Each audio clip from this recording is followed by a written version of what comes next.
అది పేరుకు భోజనశాల. కడుపు నిండా భోజనం తిందామని లోనికి వెళ్తే మంటే. ముందు బాటిళ్లు, బీర్ సీసాలు దర్శనమిస్తాయి.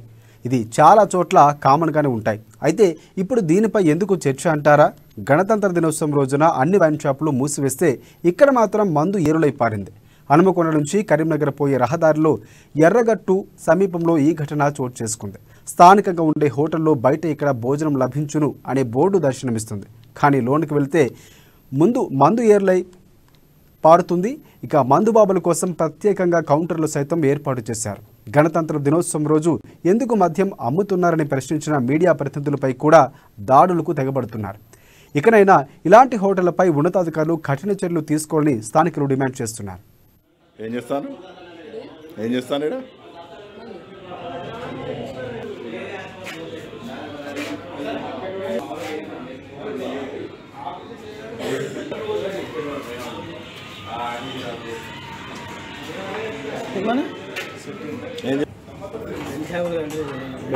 బెల్ట్ షాప్లో అయితే అమ్ముతారా?